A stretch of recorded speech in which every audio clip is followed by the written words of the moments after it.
The wind whispered through the skeletal branches of the ancient ginkgo tree, rustling the remnants of autumn gold that clung stubbornly to its limbs. It carried with it the scent of wood smoke and the fainter, more desperate aroma of decay. Bei Su Hien, her once fine hanbok now faded and patched, clutched a small, intricately carved naragi pendant in her hand. The jade, usually a vibrant, life-affirming green, seemed to mirror the dull ache in her heart. Her family, once prominent Yangban, had crumbled under the weight of debt and misfortune, leaving her a widow in a dilapidated hammock, clinging to the fading echoes of past glory. "Io Mione," she whispered, her voice raspy from disuse and unshed tears. "Even this. I must part with even this." The naragi, her mother's last gift, was more than just an ornament. It was a tangible link to a life of comfort and respect, a life that now felt as distant as the stars. But the gnawing hunger in her belly and the chilling wind that seeped through the cracks in her paper windows were more immediate concerns. She had already sold most of her possessions, the fine silks, the lacquered chests, the porcelain teacups. Only her calligraphy brushes and inkstones remained, tools of a trade deemed unseemly for a woman of her former station, yet now her only lifeline. She had been secretly selling her artwork in the market, hiding her face behind a wide-brimmed hat. The shame of it burning her cheeks. The village itself was a suffocating tapestry of hardship and injustice. Magistrate Joe, a corpulent leech of a man, held the region in his iron grip. His opulent residence, a stark contrast to the crumbling homes of the villagers, was a constant reminder of his power and their powerlessness. Whispers of his cruelty and insatiable greed traveled on the wind, along with the cries of those who dared to cross him. The Josian social order, once a rigid framework of duty and honor, had become a tool for exploitation. The Yangban class fractured, some clinging to their fading privilege, others, like Su Hien, teetering on the brink of ruin. She reached the bustling marketplace, a cacophony of sights, sounds, and smells. Merchants hawked their wares, children darted through the crowd, and the ever-present scent of kimchi and dried fish hung heavy in the air. Su Hien found a relatively secluded corner, her heart pounding against her ribs like a trapped bird. She unfurled a small scroll, a delicate painting of plum blossoms, their fragile beauty a stark contrast to the grim reality of her situation. A gruff voice shattered her fragile composure. 20 John. And that's generous, considering. The merchant, a man with eyes as sharp and cold as the winter wind, trailed off, his gaze lingering on her worn hanbok with undisguised disdain. Su Hien swallowed her pride. 20 John was barely enough to buy a few days' worth of rice. 30, she countered, her voice trembling slightly. The jade is of excellent quality. The merchant scoffed. 30. You dream, woman. 20, take it or leave it. Before she could respond, a commotion erupted near the center of the marketplace. A crowd had gathered, their faces a mixture of fear and morbid fascination. Su Hien, drawn by the unsettling energy, pushed her way through the throng, her stomach twisting with a premonition of dread. In the center of the clearing, a young woman, barely more than a girl, was bound to a wooden post. Her jiagari, short jacket, was torn, revealing bruised skin, and her chima, skirt, was stained with dirt and blood. Her hair, once meticulously styled, hung in tangled strands around her face. It was Wu Yang, a Gisaeng known for her sharp wit and even sharper tongue, a woman who, despite her low social standing, possessed a fierce spirit that refused to be broken. Magistrate Joe, his face flushed with a mixture of anger and something darker, something that made Su Hien's skin crawl, stood before Wu Yang, a thick bamboo cane held aloft. This insolent wench, he bellowed, his voice dripping with venom, dares to defy me. She refuses to entertain my guests. She will learn the price of disobedience. The cane whistled through the air, followed by a sharp cry of pain that ripped through the marketplace as Su Hien felt a surge of outrage, a burning indignation that momentarily eclipsed her own despair. She had witnessed such scenes before, the casual cruelty of the powerful inflicted upon the vulnerable. But something about Wu Yang's defiant gaze, even as tears streamed down her face, struck a chord within her. "Stop!" Su Haiyan's voice, surprisingly strong, cut through the air. Magistrate Zhou lowered the cane, his eyes narrowing as he turned to face her. "And who are you, to interfere in my affairs?" Su Haiyan held up the Naraigi, the jade glinting in the weak sunlight. "I will pay you. Release her." The magistrate's eyes widened, his gaze fixed on the pendant. He recognized the quality of the jade, the intricate craftsmanship. It was worth far more than a few days of a Gisaeng's forced company. A slow, predatory smile spread across his face. 50 John, he said, his voice now smooth and oily. "And the girl is yours." 50 John. It was more than double what the merchant had offered. It was a king's ransom. But Su Haiyan didn't hesitate. "Done," she said, her voice firm despite the tremor in her hands. She thrust the Naraigi at the magistrate, who snatched it greedily. He barked an order, and his guards roughly unbound Wu Yang, shoving her toward Su Haiyan. Wu Yang stumbled, catching herself on Su Haiyan's arm. Her eyes, filled with a mixture of pain and disbelief, met Su Haiyan's. "Why?" she whispered, her voice hoarse. Su Haiyan couldn't explain it, not even to herself.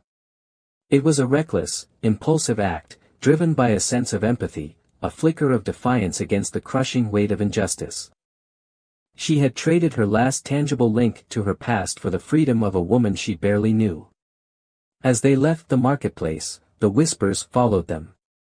Crazy Yangban woman.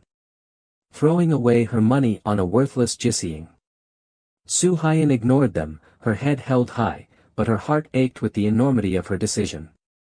She had no money, no food, and now, she had the responsibility of another person's life.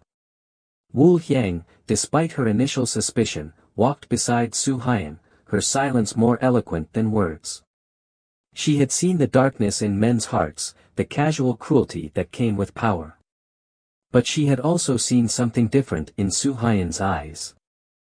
A spark of genuine compassion that defied the rigid boundaries of their society. The sun began to set, casting long shadows across the dusty road as they walked toward Su Haiyan's dilapidated hammock. The wind picked up, whistling through the gaps in the walls, carrying the scent of pine and the faint, metallic tang of blood from Wu Yang's wounds. "Where are we going?" Wu Yang finally asked, her voice still raspy but laced with a hint of curiosity. "Home," Su Haiyan replied, though the word felt hollow even to her own ears. Her home was a crumbling shell, a constant reminder of her fallen status. They reached the hammock, its once proud gate now hanging precariously on its hinges. The courtyard was overgrown with weeds, and the paper windows were torn and patched. Su Haiyan felt a familiar wave of shame wash over her, but she pushed it aside, determined to offer Wu Yang what little comfort she could. Inside, the hammock was sparsely furnished. A few worn cushions, a low table, and a stack of calligraphy brushes and inkstones were all that remained of her former life. Su Haiyan lit a small oil lamp, the flickering flame casting dancing shadows on the walls. "It's not much," she said, her voice apologetic. Wu Yang looked around, her eyes taking in the details, the worn but clean floor, the carefully arranged brushes, the faint scent of ink that lingered in the air. She had lived in far worse conditions. But she had also seen far grander homes.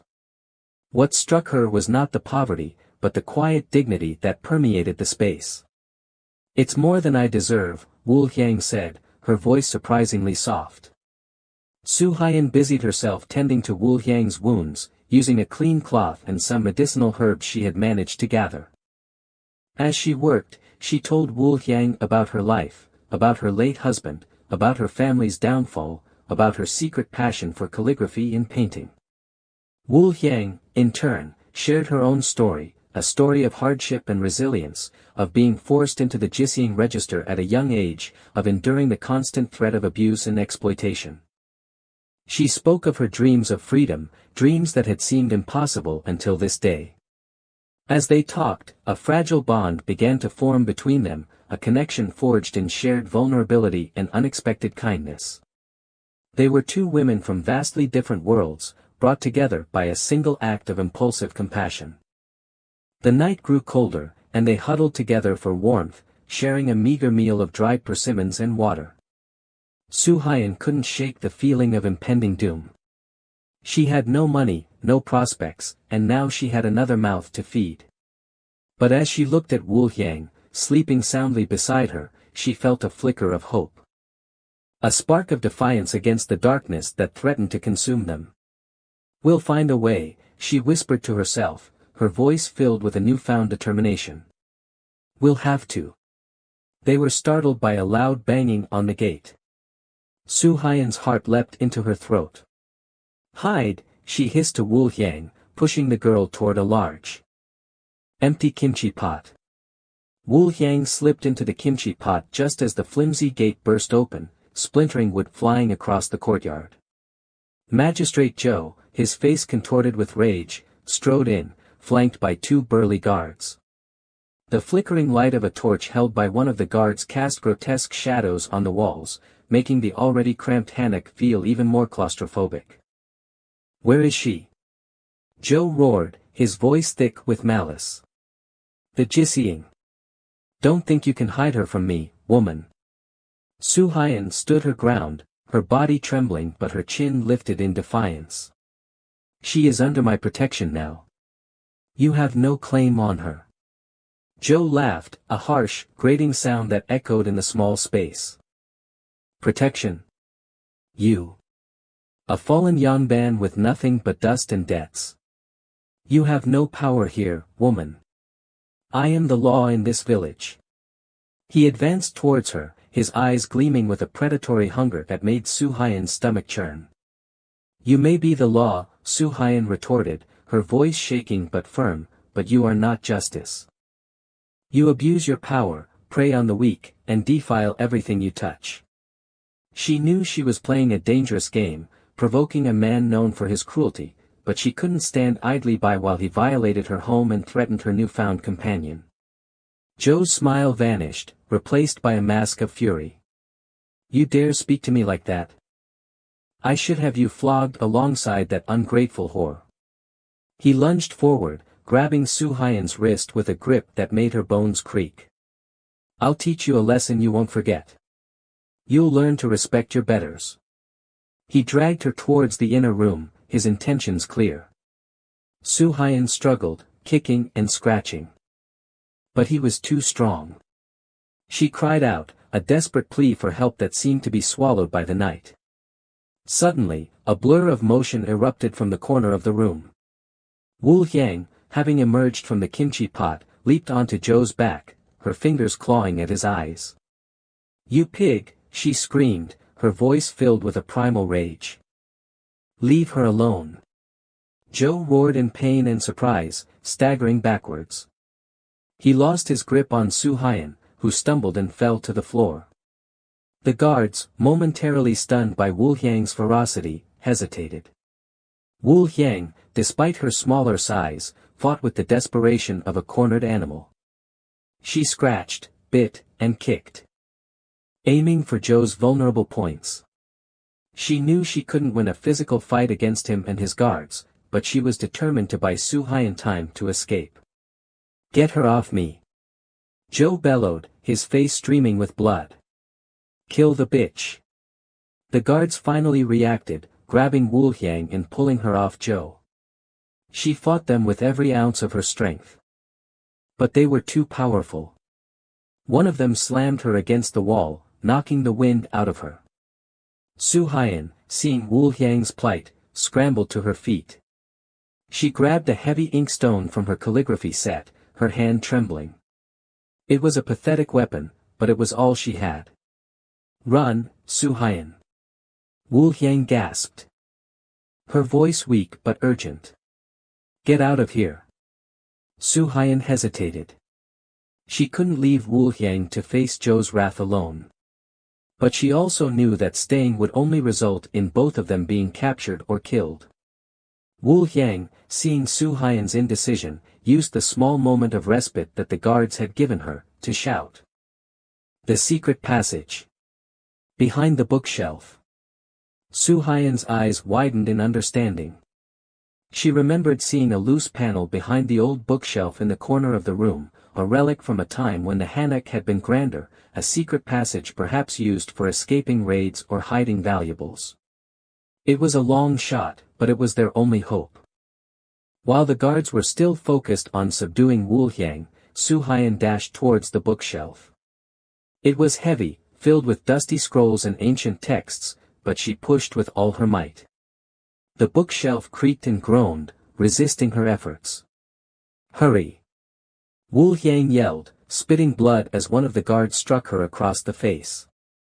With a final, desperate shove, Su Haiyan managed to move the bookshelf just enough to reveal the hidden panel. It was dark and narrow, barely wide enough for a person to squeeze through. Without hesitation, Su Haiyan slipped into the passage, the darkness swallowing her whole. She heard Zhou's enraged roar behind her, followed by the sounds of a struggle. She didn't know what was happening to Wu Yang, but she knew she had to keep moving. The passage was damp and cold, the air thick with the smell of mildew and earth. She crawled on her hands and knees, her heart pounding in her chest, her mind racing. Where did the passage lead? Would she be able to escape? Would Wu Yang be all right? The questions swirled in her mind, fueling her desperation. After what seemed like an eternity, she saw a faint glimmer of light ahead. She crawled towards it, her body aching, her clothes torn and dirty. She reached the end of the passage, pushing open a hidden door that led into a small, overgrown garden behind the Hanok. She stumbled out into the cool night air, gasping for breath. She was free, at least for now. But the image of Wu Yang, bruised and defiant, facing Zhou's wrath, haunted her. She couldn't just abandon her. As she gathered her bearings, trying to decide what to do, a figure emerged from the shadows. It was Kim Jong-ho, the young scholar. He'd heard the commotion coming from Su Haiyan's Hanok and rushed over. Su Haiyan. Are you all right? He asked, his voice filled with concern. I saw Magistrate Zhou and his men. Su Haiyan quickly explained what had happened, her voice trembling with a mixture of fear and anger. She told him about Wu Yang. About the secret passage, about Zhou's cruelty.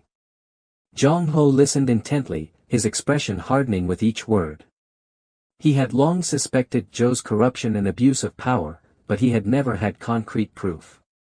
This was his chance to finally expose him. We have to help Wu Yang, Su Haiyan said, her voice filled with determination. And we have to stop Zhou.